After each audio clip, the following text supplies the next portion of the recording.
ஒரு கஞ்சனுடைய ஜாதகம் எப்படி இருக்கும்? அதாவது நம்ம வாழ்க்கையில பல பேர பார்த்துருப்போம். நம்ம கூடவே இருப்பாய்ங்க. ரொம்ப வேற கிரகத்தில இருக்கிறவன பத்திலாம் சொல்லல. நம்ம கூடவே இருப்பாய்ங்க. ஏதாவது ஃப்ரெண்டு வெளியில போறோம்.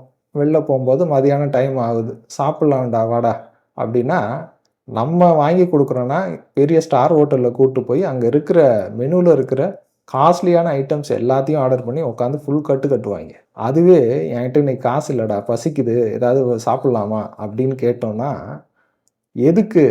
வா இந்த டீ குடிச்சிட்டு போலாம். வீட்ல போய் சாப்பிட்டுறலாம்." "காசு எதுக்குடா தேவையில்லாம இவ்ளோ செலவு பண்ணிட்டு?" அப்படின்னுவாய்ங்க. அவைங்கள கூட்டு போனோம்னா, ஃபுல் கட்டு கட்டுவாய்ங்க. பெரிய பெரிய ஐட்டமா. பெரிய பெரிய காஸ்ட்லியான ஐட்டமா வந்து நம்ம பாக்கெட்லேருந்து காசு போகுதுன்னா அப்படி. அவங்க பாக்கெட்லேருந்து காசு போகுதுன்னா, ஒரு டீயோட முடிச்சுப்பாய்ங்க. ஒரு பிஸ்கட்டு "வேண்டாம், வேண்டாம் வீட்டுக்கு போலாம்" அப்படின்ருவாய்ங்க. அது யார் தெரியுமா? ஜாதகத்துல குரு 6ஆம் இடத்துல இருக்கிறவங்க. கஞ்ச பிரபு.